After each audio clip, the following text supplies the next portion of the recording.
President Joe Biden expected to sign the trillion-dollar infrastructure bill on Monday. His administration moving to fast-track $17 billion for ports to get the supply chain moving again. And heading into the holiday season, orders and packages are piling up in ports amid a shortage of warehouse workers and truck drivers.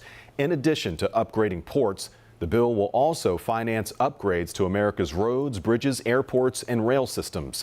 It also includes plans to expand broadband across the U.S. And Charlotte could get millions of dollars from the federal infrastructure bill, but there are many steps to go before that happens. We do know local governments will have to apply for some funds from the state. WCNC Charlotte Samaria Morrison tells us what projects might get funded in the Charlotte area.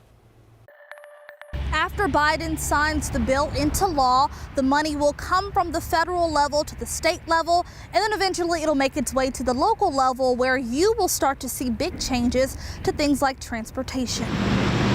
You'll find Derek Edwards Jr. on Charlotte area transit buses at least 5 times a week.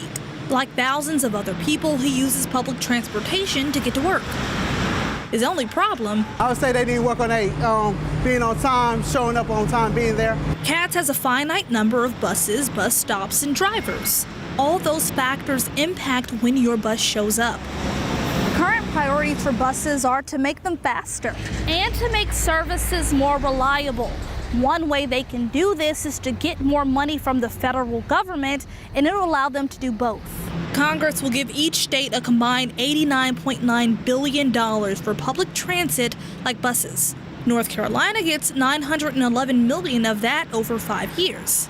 In a Q&A among lawmakers about the infrastructure bill with U.S. Congresswoman Alma Adams, Mayor Pro Tem Julie Eisel talked about how you could get involved with where the money goes. But when we got our CARES Act allocation that went directly to the city of Charlotte, we did organize efforts to put ambassadors in different locations to help people access that money. The city hasn't announced any ambassadors or committees for the federal infrastructure money expected to come in. They do have a list of priorities for transportation improvements, and this money gets them one step closer to fixing them. Shamaria Morrison, WCNC Charlotte.